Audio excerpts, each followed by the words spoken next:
మంత్రి మాత్రమే కాదు, దివ్య స్వభావం కలిగిన వాడుగా ఉండాలి అని ఆయన కోరుకున్నాడు. ద్రౌపదుడు విపరీతమైన పూజలు, యజ్ఞాలు చేసి ద్రౌపది మరియు ధృష్టద్యుమ్నులను యజ్ఞం ద్వారా పొందాడు. ద్రౌపది జననం దైవకృపతో జరిగినది. అర్జునుడికిచ్చి వివాహం చేయాలని అనుకున్నాడు, కానీ కుంతితో సహా పాండవులు లక్షగృహంలో కాలిపోయారు అని తెలిసాక చాలా దుఃఖించాడు. కానీ ఎక్కడో ఒక చిన్న నమ్మకం, తాను యజ్ఞం చేసి ధృష్టద్యుమ్నుని కన్నది ద్రోణుని హతమార్చడం కోసం, ద్రౌపదిని కన్నది అర్జునుని వివాహం చేసుకోవడం కోసం. అందుకే ఆ దైవ నిర్ణయం తప్పక జరుగుతుంది అని, పాండవులు బ్రతికే ఉన్నారు అని అర్జునుడు వస్తాడని గట్టిగా నమ్మాడు.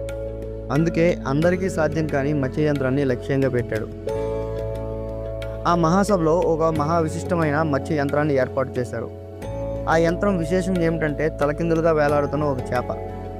అది తిరుగుతూ ఉంటుంది, కింద నీటి మడుగు ఉంటుంది. మడుగులో దాని ప్రతిబింబం